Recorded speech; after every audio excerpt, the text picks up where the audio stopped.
Hello and welcome to the Crimson Misery Podcast, episode 19. Can't believe there have been 19 episodes of this thing already. Don't know why it took 19 episodes to get to that point, but that will only be for my knowledge and nobody else's.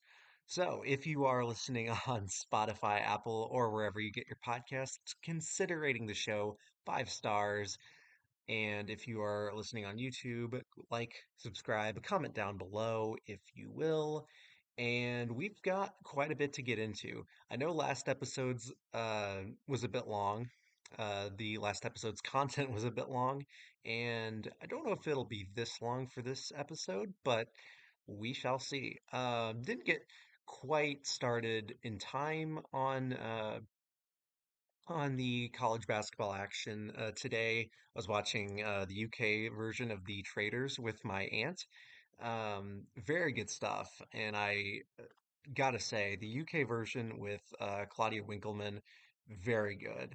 And I like Alan Cumming on the US version. I like both formats enough. I mean, the show isn't without its problems, obviously, but it's very fun reality TV. So if you anyone out there needs some good reality drama and has not heard of The Traders, also throw in some social deduction, you'll have a pretty good time. So that's my recommendation for The Traders, both the US and the UK version. I know there's also like a New Zealand version, I believe. Um, I have not seen that. I know there are probably many other versions, like a Bulgarian and a Polish version and a South African version and a Chilean version, Brazilian version. You get the point. But so that's kind of why I didn't start in time, but I did see a lot of action for better or worse. Get into that in a little bit, but let's just start off with Sunday's action really quickly because that's where I left off on last episode. So, not a ton to mention here, but Michigan State and Oregon got some pretty big wins on the road against Oregon beat Penn State 82 to 81, and Michigan State beat Northwestern 78 to 68. So, some big road wins in the Big Ten. Michigan State 5 and 0 in the Big Ten. Oregon 4 and 2. And then Purdue moves to 5 and 1 with a win, a dominant win over Nebraska, 104 to 68. And that, my friends, is why CJ Cox is the savior that Purdue needed. 23 points to lead the way. I I was talking to my Purdue relatives, my Purdue fan relatives about this, and it's been a mystery amongst them and amongst a lot of Purdue fans why CJ Cox isn't getting as much playing time as people thought he was. And now he finally is, and this is the result. So, because I think just overall he makes this team way better than solely relying on Braden Smith and Fletcher Lawyer and Trey Kaufman-Renn, and especially with the injuries that they have, the lack of playing time from guys like Will Berg.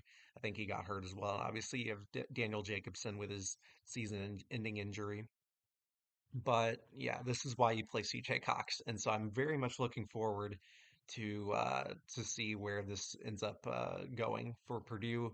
And you may think, well, Will, what you're an Indiana fan. Why are you complimentary of your arch rival? Listen, I am starving for good basketball. I am starving for good content. Okay, let me have this one. Let me have the awesome play of CJ Cox to uh, to satisfy me for right now, because later in this podcast you will understand exactly where I'm coming from. Um, so anyway, and then a couple other results: Michigan beat Washington, also 5-0 in the Big Ten, and then West Virginia gets a big win at Colorado, 78 to 70. Even though Colorado is not that good, West Virginia definitely needed a rebound victory after their loss against Arizona. But again, Arizona is not a bad basketball team right now. They're playing way better than they had been at the start of the year. Conference play is actually being kind to them. Currently, they're leading 34 to 15 against Baylor, number 25 in the country. So And Caleb Love, for as much shit as I've said about Caleb Love and how he hasn't been very good this year, very inconsistent, he's finally starting to play better. So Arizona might actually be okay. Um, but that being said, we shall see. Also, something I neglected to mention, I mentioned UC Irvine and UC San Diego and how I think if I ran the NCAA, I would put both mid majors from the WAC in the NCAA tournament, both UC Irvine and UC San Diego. But UC Irvine did play UC San Diego over the weekend. It's something that I failed to realize for some reason. Even though I have a mid-major tracker, just didn't. I just didn't catch it for some reason. But UC Irvine defeated UC San Diego, and for a UC San Diego team at home, 34.5% from three on the year, which is, pretty decent. They were 6 of 35 from three at home. So that's a big reason why UC Irvine ended up winning this one and taking the lead in the WAC. So keep an eye out. Keep an eye out on UC San Diego, but also UC Irvine pretty good within their own right. So moving on to Monday, the 13th. I am recording on the 14th, so uh, UCLA at Rutgers. Rutgers needed this win badly. Uh, Obviously, a skidding UCLA team after a good start, but Ace Bailey finally, got a pretty good game in a winning effort, despite coming into the game 8-8. And not really even close, even with a win to the NCAA tournament right now. But this is a start if they were to make a run mid-season and late season. Um, but yeah, Ace Bailey had 20 points and 10 rebounds. And again, UCLA has been struggling as of late. I think they started 11-2, and I think they've dropped their last four games, if I'm not mistaken. So it's been a rough sled for UCLA. And then Rutgers, I've already documented their struggles despite Ace Bailey and Dylan Harper. It's like that meme of the Porsche in that like country house with like it's like a trailer park almost, but like um, but it's like that essentially.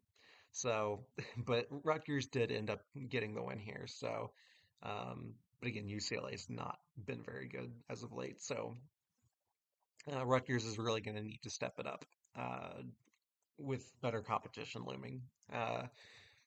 But then Maryland defeated Minnesota. I don't really have much to say about this game. Minnesota's 0-6 in the Big Ten. I just I don't have much else to say about Minnesota. And Maryland needed this win. They only won by 6 at home. But a win's a win. Derek Queen had 27 and 7 to lead Maryland. And yeah, I mean that's about it for the major conference games.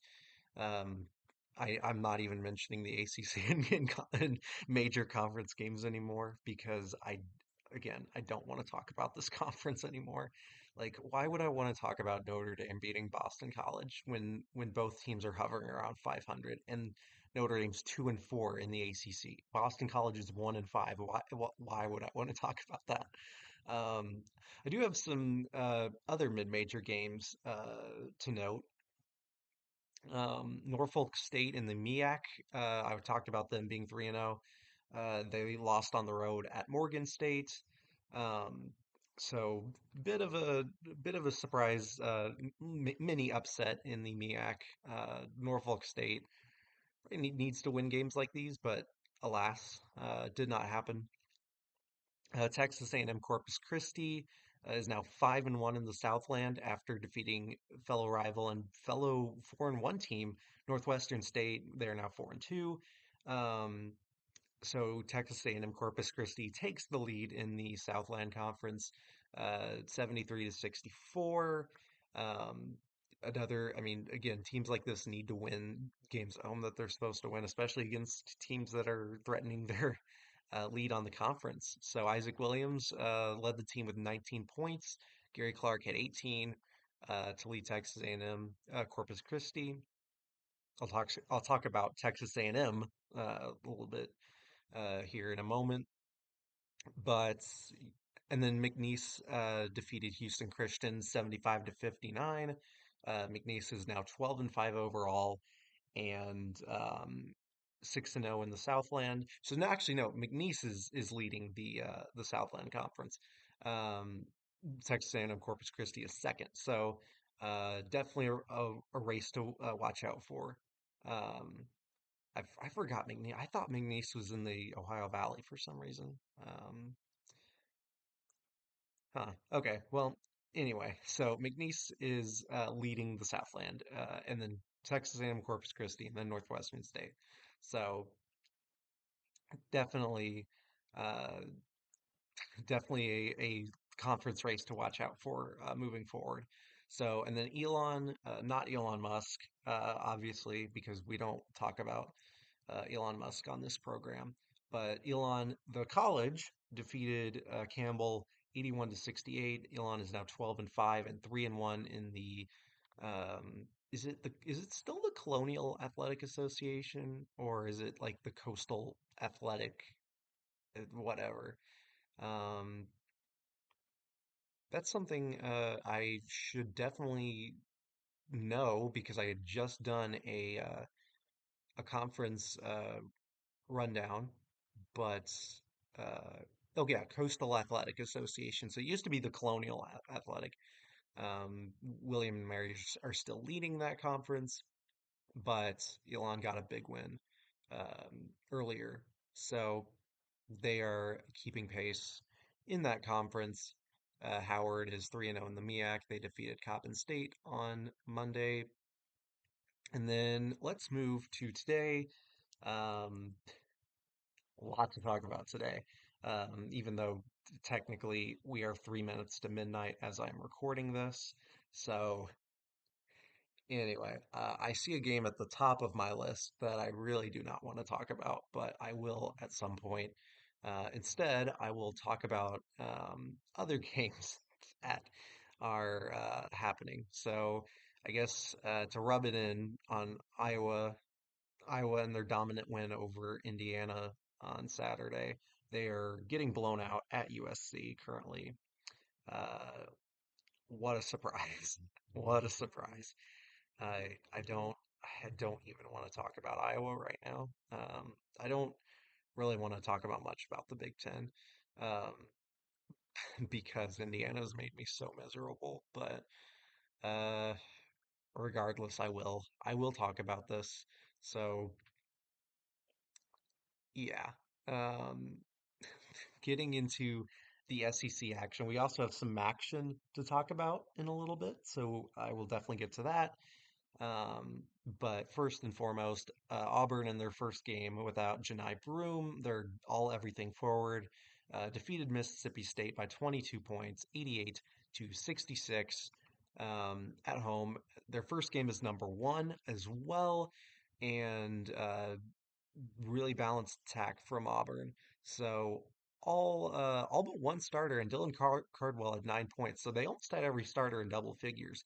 But Chad Baker Mazara, the kind of their like 1A. I mean, if Janai Broom's their number one scorer, then Chad Baker Mazara is usually their number two. He had 20 points to lead the way, and they needed guys to step up. Todd Pettiford, 12 off the bench. Denver Jones had 13. Miles Kelly had 13. Uh, Cheney Johnson had 17. And then Josh Hubbard had 17 for Mississippi State. RJ Melendez had 15. But again, Auburn had this one from the get go. They led by 19 at halftime and they never looked back. So Mississippi State has lost two in a row. They lost to Kentucky, and then now they've lost to Auburn. So yeah, not looking great for Mississippi State, but they're still pretty good. I mean, if you're pretty good in the SEC, you're a really good team, and we're going to get to the rest pretty soon. So Scrolling down, I don't have much to talk about with Duke beating Miami 89 to 54. Duke is really good. Miami is not. The end of story. I mean, Duke looks really good. They are a really good team despite playing in a bad conference in the ACC this year. But they are still really good. Cooper Flag continues to impress. Concanipple, however, had Knipple, whatever, 25 points for him. And I believe Duke has had like three home games in a row, so it'll be interesting to see them finally go on the road. Even though I don't think it'll really matter in this conference, but you never know. Um, it'll test how good Duke really is. Wait until you actually play someone. I mean, I'm kidding. They beat Auburn earlier this year. Don't raise your like literal pitchforks. Don't raise your blue pitchforks, Duke fans. Um, your team is really good, I admit. So now this is the portion where we get into some spicy upsets, and especially in the SEC, because Ole Miss went on the road and beat Alabama in Tuscaloosa. So Malik Dia had 23 points to lead Ole Miss. Two guys, Jamin Brakefield and Jalen Murray, off the bench had 13 points apiece. Sean Padola had 12, Matthew Morrell had 11. Um, this was a really great effort from Ole Miss, who is now 4-0 in the SEC at home. And then Alabama really did not have a good game from a lot of guys that you would expect. Grant Nelson only had 9. Jaron Stevenson only had 9. Cliff Amore 3. Mark Sears with 11. I mean, really just not. They just look kind of asleep for a lot of the game. And granted, they kept it close with Ole Miss because they're very, talented as is. And Aiden Holloway had 15 off the bench to really lead them. But I mean, Chris Youngblood 2 for 8 from three, and it just wasn't a great effort from Alabama. So and an opportunistic Ole Miss team who is battling for the top spot in the SEC with a load of other teams. Um, Getting this game on the road against Alabama, and they took full advantage of it. So great win for Ole Miss. And Alabama, you're going to be fine, but you can't have efforts like this down the stretch with Grant Nelson and Mark Sears being, at least for their standards, kind of no shows. And Mark Sears, when the offense leads through you and you play 39 minutes, I'm sorry, but 2 for 8 is not going to cut it. So, yeah, great win for Ole Miss again. Alabama will be fine, but it's a bit of a head scratcher game. Uh, right now, at least for Alabama, especially at home. You would expect to win that game, but I will get into the Missouri Florida game in a bit because that was a bonkers game. So I will get to that in a second. DePaul got a shout out. My guy CJ Gunn had a great performance tonight against Marquette, number 7 in the country at home. He had 21 points to lead DePaul. Isaiah Rivera had 20 off the bench.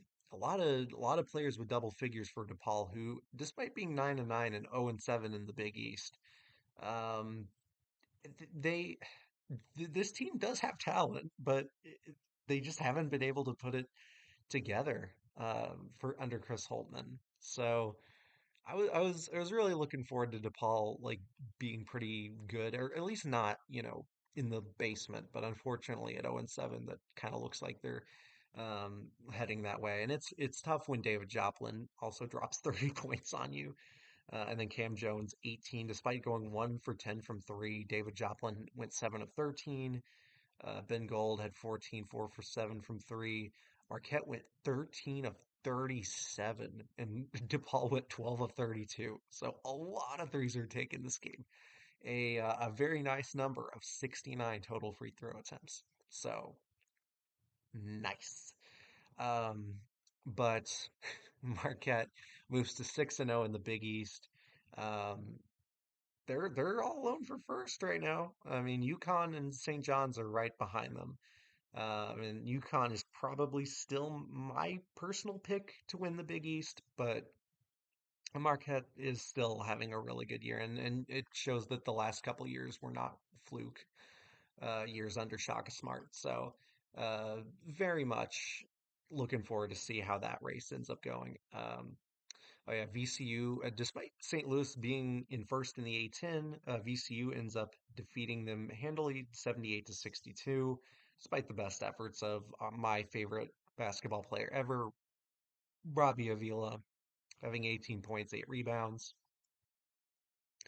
VCU ends up taking this one, so it could definitely still be in the mix for the NCAA tournament because that's just what VCU is anymore.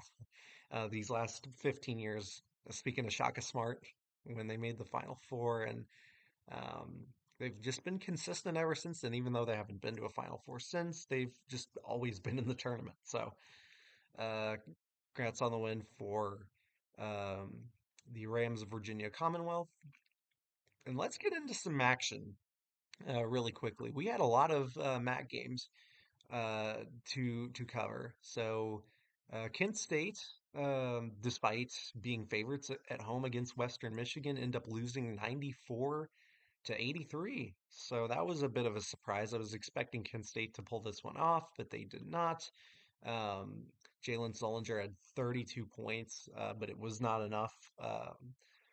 Um, so that was really surprising. Five players for Western Michigan in double figures. Marquis Strickland had 18 points.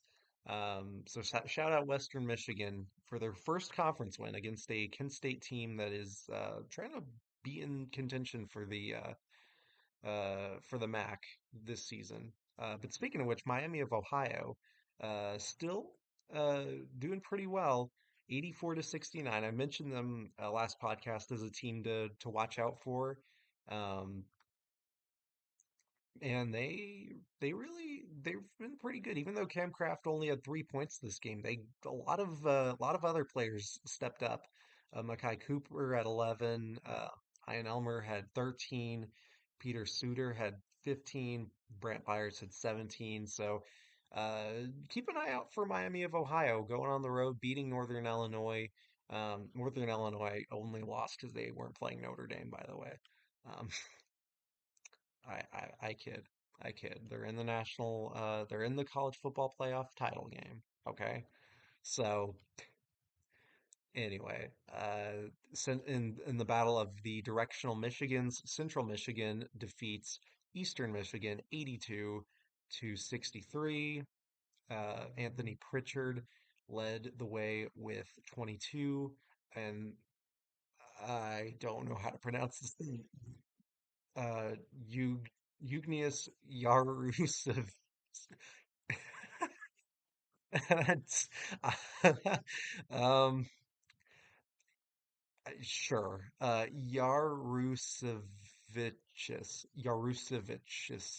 Yarusevich. Anyway, 23 points for him for the Lithuanian. I know for a fact he's Lithuanian, um, because that's just how it is. Um, he had 23 points to lead Central Michigan. Um, yeah, good on, good on you, Eastern European man. Akron defeated Toledo, 85 to 78. Toledo has one of my favorite players in Gerger Burchich, um, who had 9 points today. And there is a reason for this. So whenever Toledo played at Purdue, Gerger Burchich um, airballed two free throws in a row, which is something that I have never seen. I've seen I've seen free throws get airballed before. I've seen pretty good free throw shooters airball free throws. I've never seen anyone airball free throws back to back.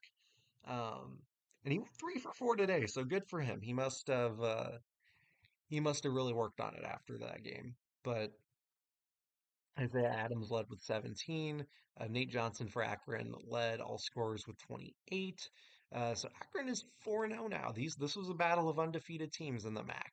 And so also keep an eye out for them. So Bowling Green defeated Buffalo 79 to 61. Buffalo is far and away removed from the NATO tiers. Um, Marcus Johnson had 21 points, 9 rebounds. Ohio defeated Ball State. That is the school where Peyton Sparks plays, not what I said last time with Miami of Ohio. But Ohio is now 4-0 in the MAC as well, continuing the pace um, to win the MAC regular season title, play for that top seed, and a automatic bid to the NCAA tournament. So, a couple other games of note before I get into some of the better ones. Um, uh, sure. I didn't see this final yet, but Texas Tech defeated Kansas State on the road. Oh man, Coleman Hawkins, what do we do with you? Um, but Elijah Hawkins, no relation, had 14 points and 9 assists to lead Texas Tech after their very tough loss at home against Iowa State, now number two in the country. Boise State defeated Wyoming. They're now 5-2 in the Mountain West. So Boise State continuing to fight. They lost that tough game at Utah State that I had talked about, and they ended up getting that win. Bounce back win at home against Wyoming. New Mexico, who was 6-0 in the Mountain West, falls on the road at San Jose State, 71 to 70. I was definitely thinking New Mexico would win this game. Nelly Jr. Joseph had 20 to lead New Mexico, but San Jose State, Jermaine Washington and Latrell Davis had 13 and 11 respectively off the bench. Um, Robert Viola had 18 to lead the way for San Jose State, who gets a pretty big win. Not assuming they're going to do much in the Mount West other than play spoiler, but you never know. They did beat New Mexico, who's 6-0. So that opens the door for teams like Boise State and San Diego State, who's currently playing right now. Um, and then I can't contain my smile. Um, I know it's tough for Indiana right now, but baby, John Calipari's Arkansas Razorbacks are 0-4 in the SEC. Ah. Oh, that is amazing. That's amazing. LSU defeats Arkansas 78 to 74. And yeah, again, this is what you should have been expecting for the Arkansas Razorbacks. This is not a team has a lot of talent, but they have a con man head coach in John Calipari leading the way. In many ways, I think the Mike McCarthy of um,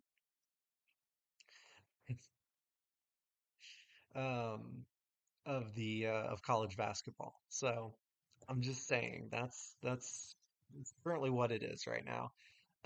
With as much talent like Boogie Flan and DJ Wagner and Adu Thero and Jonas Adu, man, where the hell is what the hell happened, man? What the hell happened? Um, Again, just an utter shit show that team is right now. But there is room for improvement. But in this SEC, you need to be pretty good. So, and then Kentucky defeated Texas A&M at home, continuing their big run after they defeated Mississippi State. Um, Jackson Robinson has been playing much better these last couple of games. 22 points, um, leading the way after their loss to Georgia. Mont Butler only had 6 points, but again, when he's out on the floor, he makes everyone else better. Otega Owe had some highlight reel dunks in this one. Um, that dude is incredible. Dude is an incredible athlete. Um, so yeah, not too much else to say. Um, I mean, when you're without Wade Taylor, that is going to be a lot tougher, and they were without him today. So, yeah, I'm not sure who he's out for, but but he's definitely missed, and he was definitely missed in this one. But um, yeah, yeah, he was out today. I'm not sure how long he's out for, but if Texas A&M wants to go far, that they're going to need Wade Taylor to get back and soon. But yeah, good win for Kentucky. And then Wisconsin at home held off a furious comeback from Ohio State, 70 to 68. Bruce Thornton had 21 points. Um, yeah, Ohio State is playing Indiana next. I mean, Ohio State's not great. I wouldn't even say they're good. They're just kind of mediocre this year. But I'm thinking at this point, Ohio State beats Indiana. Seriously. Um, Villanova lost to Xavier. So Ryan Conwell at 34 for the Musketeers. Um, I mean, kind of a. I mean, it might mean something in the future when the Big East gets winds down, when the Big East season winds down. Jesus Christ! I know it's 12:15, but like, come on, actually learn to talk.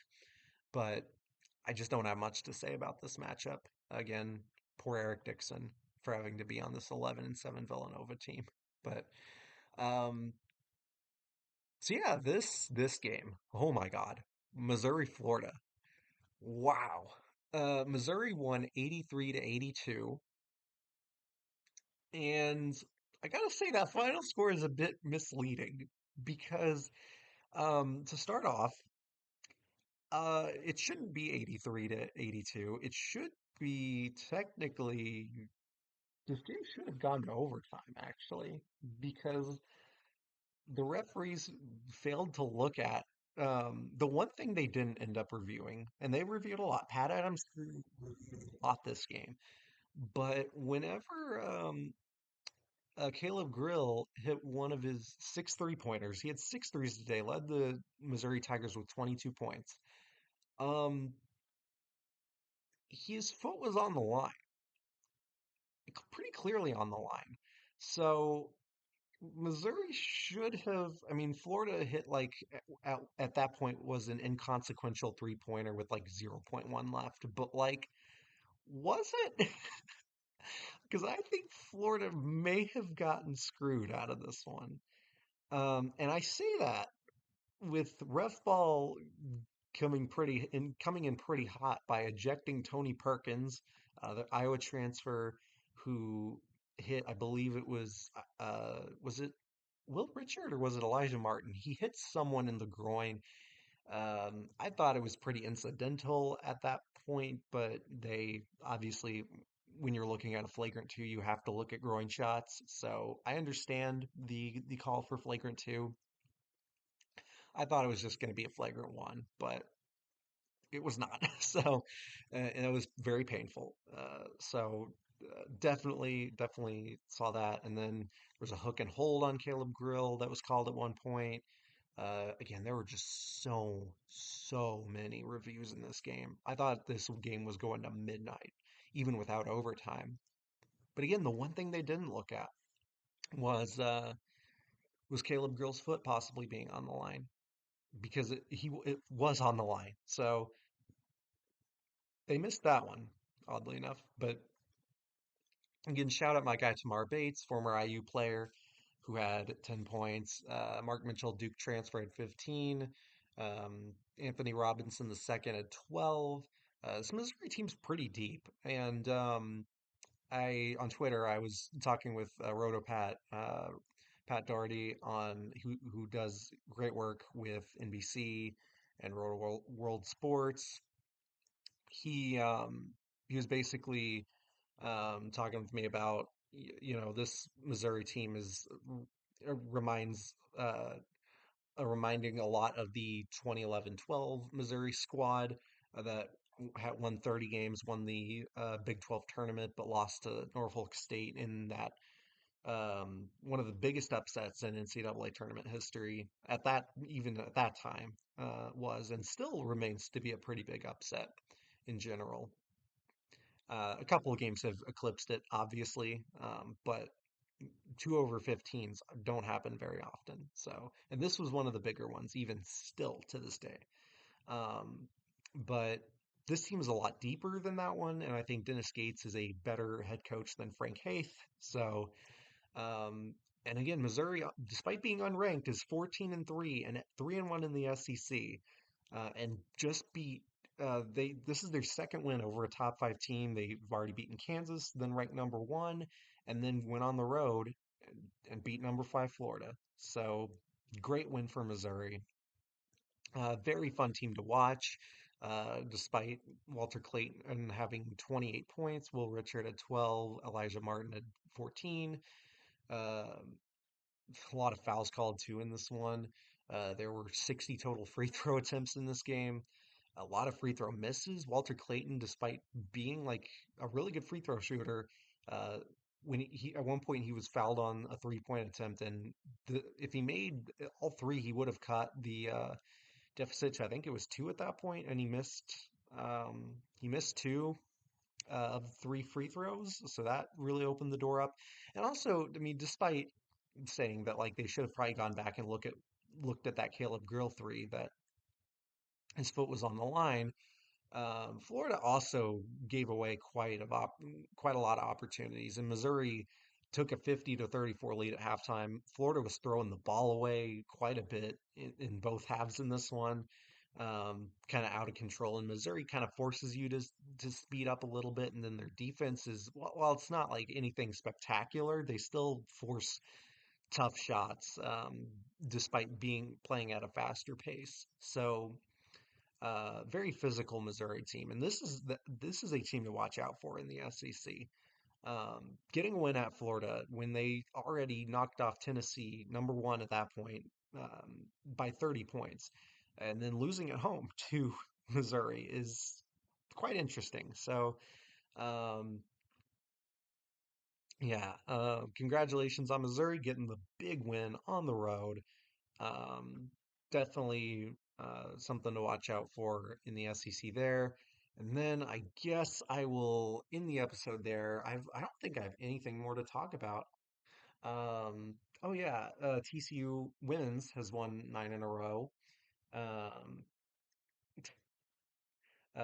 Haley Van Lith definitely looks like she is in a much better fit at TCU than she was at LSU. Kind of reminds me of back when she was at Louisville. I think it's a much better fit for her.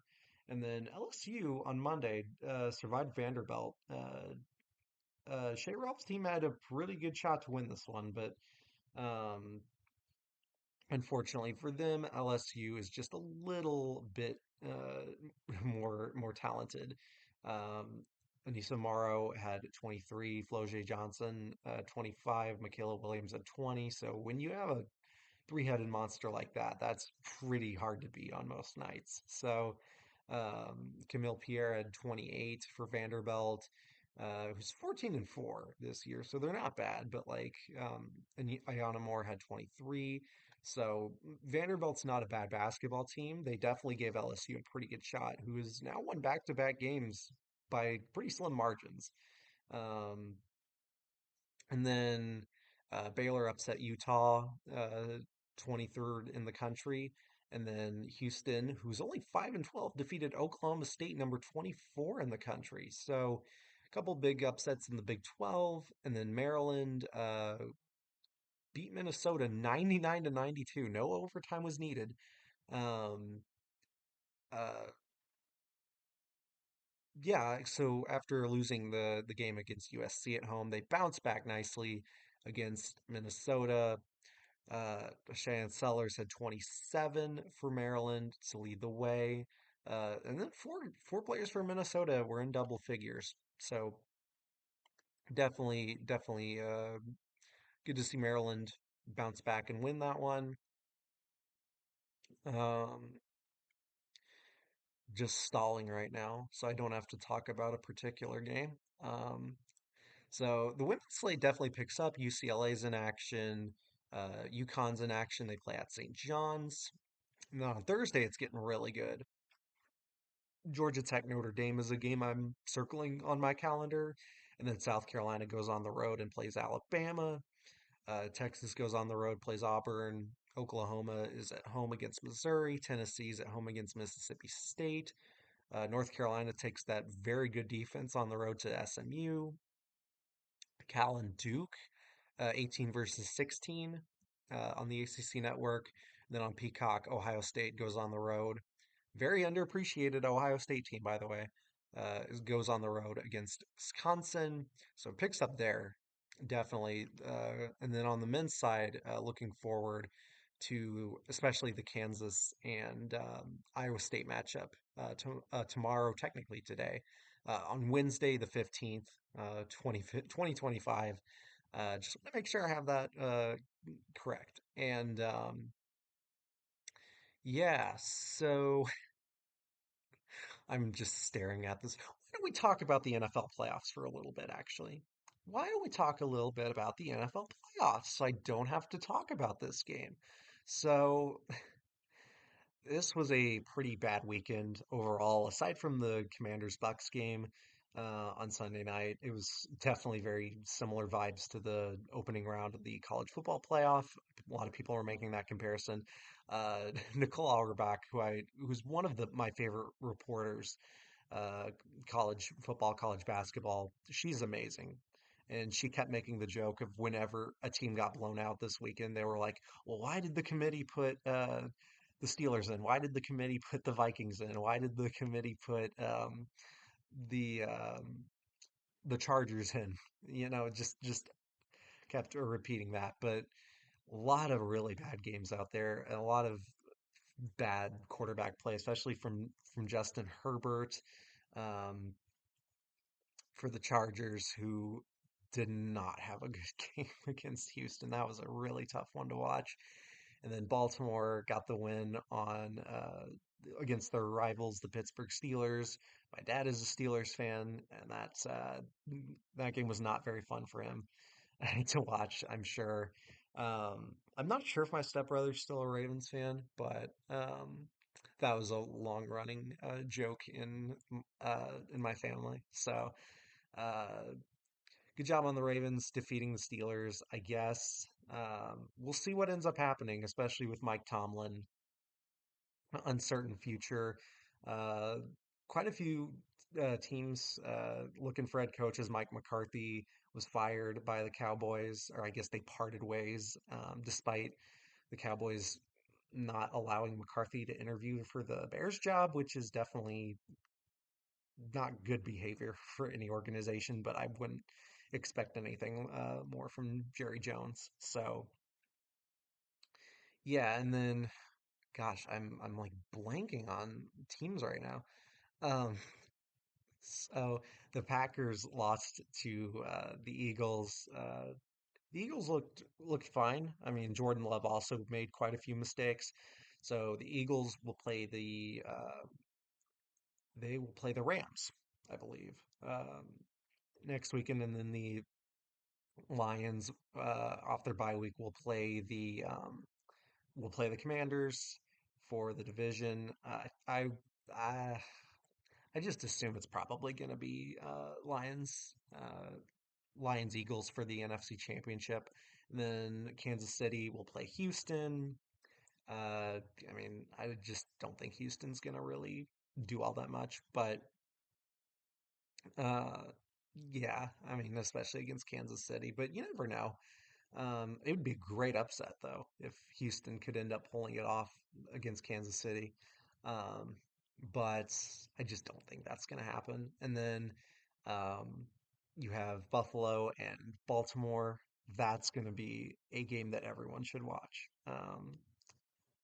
Man, I think Buffalo probably gets the win at home, but I mean, again, either the Ravens or the Bills beating the Chiefs, or I mean, if Kansas City advances, like that would be whoever ends up playing likely plays the Chiefs in the AFC Championship. That would be pretty interesting. So, yeah, I have Buffalo, Kansas City, Detroit, Philadelphia. I just don't see a bunch of upsets happening, but I could be wrong.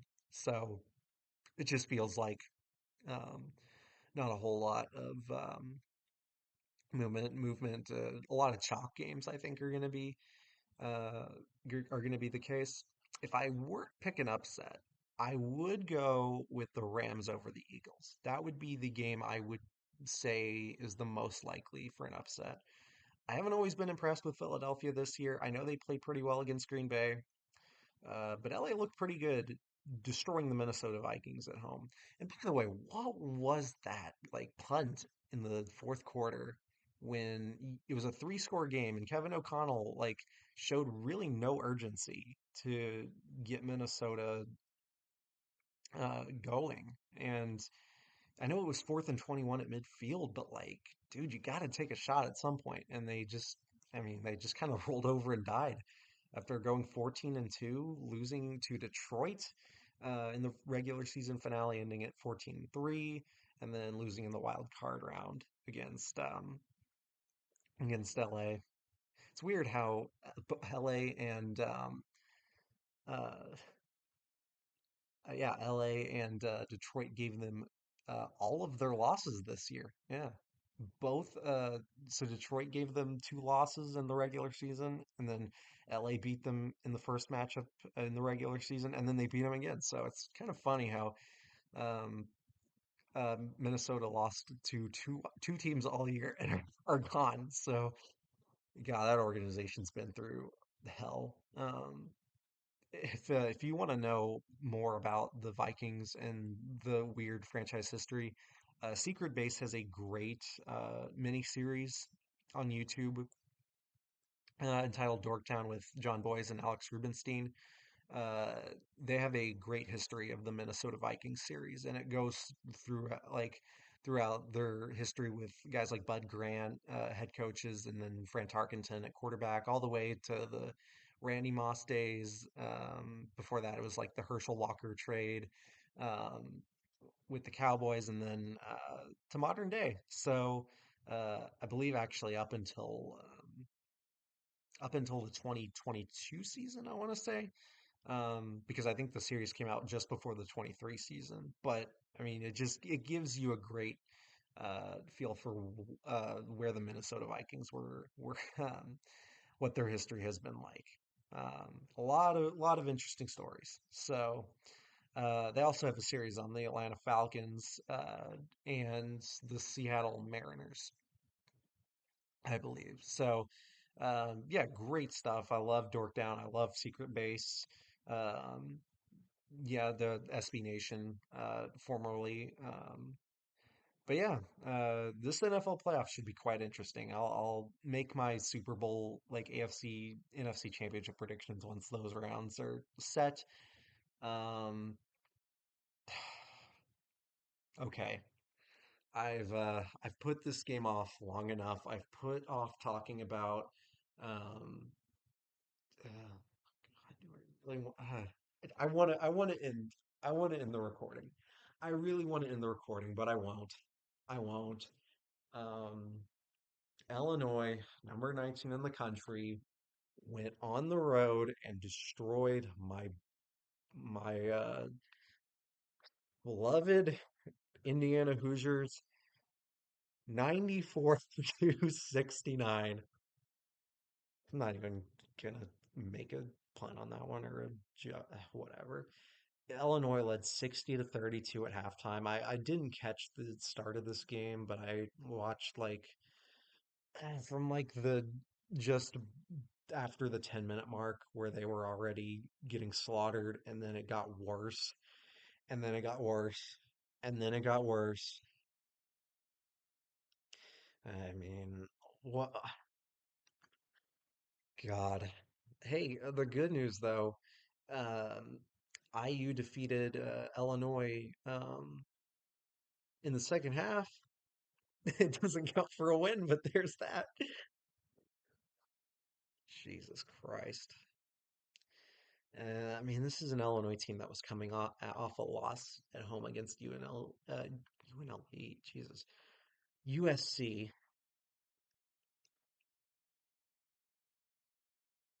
The more I look at this game, and just the more I like, re I really just don't want to talk about it because it just is, it's depressing. It's really depressing. And I like, I don't know, I don't know what else to say. Like, what else? I've already said a lot when they lost to Iowa on the road, and I talked about Mike Woodson and his struggles on the road in Big Ten play, especially losing by 15 or more points. They lost by 25. I believe it was 25. And then they lost by 20 again at home to Illinois. You would think they would play a little bit better. Yeah, both games by 25 points. Kylan Boswell at 22, Kastras Yakuchonis had 21, Tomislav Ivisic at 17 to lead the way, Gibbs Lawhorn at 12. And then for Indiana, I mean, Umar Ballo had a pretty solid game with 16 points and 15 rebounds. He's, I mean, but even he had some lackluster effort. Oh, and he got ejected, so there's that. After I think he slugged Ivisic uh, to get himself tossed out of the game. Uh, I like I'm not even mad. It's like I don't know what emotion I really have with this Indiana team. It's like almost pity, because guys like in Mackenzie and Baco, who I declared was a first round draft pick before this year started, after the year he had last year, his freshman year, coming back to Indiana. 1 for 10 from the floor, 0 for 3 from three, 4 points. I've said how badly Mackenzie Mbaka has struggled. He is in a gigantic shooting slump right now. It's And then Trey Galloway, just 2 for 7 from three.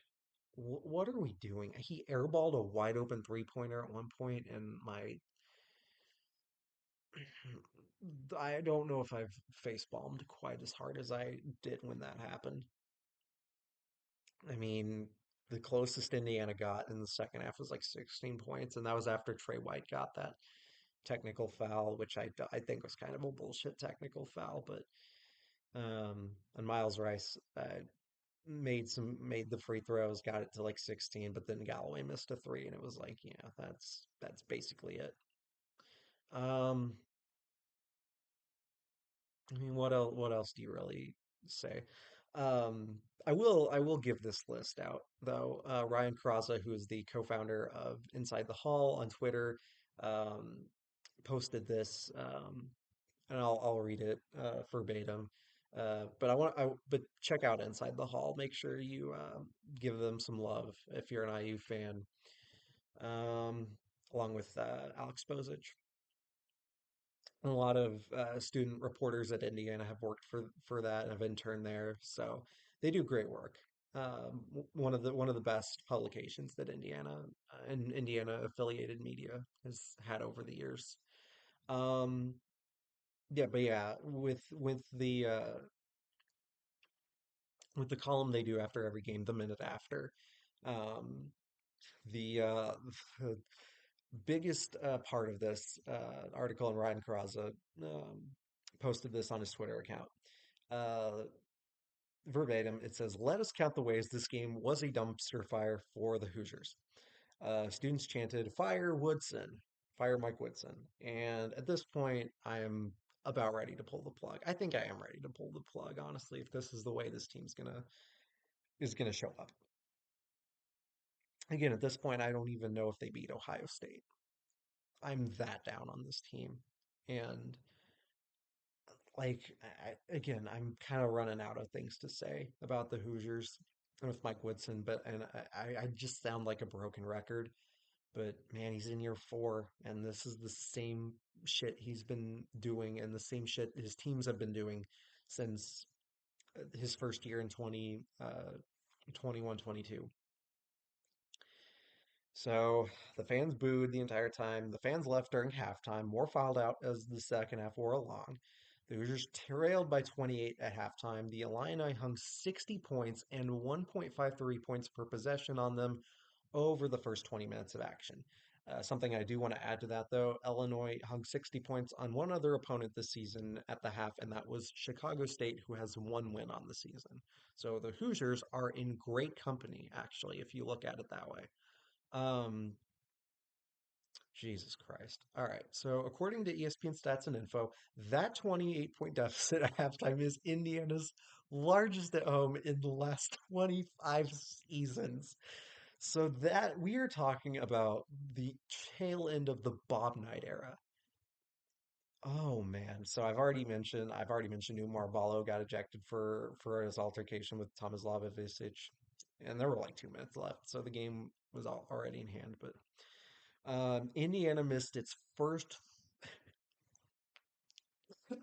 Oh God, what like what else do I even say? Indiana missed its first 13 3-point shots and finished 4 of 18, 22% from deep. That is bad. That is really bad. Um, I Part of me is glad that they're relying more on the three because they really needed to after last season, but at least practice it. Good Lord. So anyway, so this is according to Inside the Halls Will Foley. This was Indiana's second straight 25-point loss. The last time Indiana lost two games in a row by that much was during Tom Crean's first season, 2008-2009, in the Maui Invitational. The Hoosiers finished 6-25 that season and 1-17 in conference play that year. That- what, like this just gets more and more embarrassing as the as I go down the list. The game also flirted with one of the worst losses in Assembly Hall history. Some digging by Ken Bykoff revealed a 32-point loss to Wisconsin during Crean's second season. Takes the cake there. I also want to mention that Mike Braun, Indiana governor, was at this particular game. Mike Braun is known for, at one point, saying and then backtracking on his belief that interracial marriage should be left up to states. So that happened. Now, I know he said he didn't understand the questioning. I beg to differ. I think the backlash got way too much for him, and even he had to say like, okay, I fucked up. Um, this one's pretty revealing. Mike Woodson, for the first time this year, skipped his post-game interview, radio interview, sorry, with Don Fisher, the longtime um, Indiana radio play-by-play announcer. What else what else can you really say? What else can you really say? I I hesitate on saying like fire Mike Woodson or calling for his job because I mean, especially as someone with a podcast now, it's like I don't want to appear as like I'm trying to influence my way into fan reaction or influence over a fan base to call for someone's job, especially. Um, but I can't defend this. I, there is no defending this. Two back-to-back 25-point losses on the road against an Iowa team that doesn't really play a lot of defense, and then at home against Illinois. What do you say anymore? It's like this team's given up. I like genuinely feel like he's lost the locker room. It looks like that anyway. And the players will definitely not say anything about that. But I think part that has to be part of it. Um, because man, Woodson's got to do some work here, to get Indiana's ship steered properly. Because after they went on that like 5 or 6 game winning streak, excuse me, and it was there was a bit of hope that like okay, they figured it out and they can at least be competitive. Like even if they lose some games, and I like again at Iowa is not it's not a game you should get blown out in. But it's always been a tough place to play for Indiana, so I wasn't expecting that. And Illinois is a good team, despite losing to USC. It's like, yeah, they still have a lot of talent. They have Yaku Chonas back, and but they still like Indiana should still play aggressively at home. And what you have here is back-to-back 25-point losses, and that is again inexcusable. And again, I don't have any answers. I've lived through the awful 4 years of Archie Miller and the final year of the Tom Crean era. Um, and now this. It's like what do you even say? I mean, I like and across like all a lot of Hoosier sports, especially with the basement dwelling years of the Kevin Wilson and Tom Allen era when I started watching. And people have experienced so much more than that, even before the times of 83 to 20 that that Wisconsin put on Indiana that one year. After a loss like that, and after so many basement dwelling years, after the most insane, inept, terrible, no good, very bad years that Indiana has had throughout men's basketball, football, and women's basketball definitely has been better because Terry Morin is head coach. I mean, obviously she's not free of criticism and some heartbreaking moments, but at least like the program has been on the up and up and has been consistently been pretty good. And they got a win against Iowa. And I gotta give them credit. Like Terry, if no one else got me, I know Terry Morin got me. But after stuff like that, you just get numb to a lot of losing, and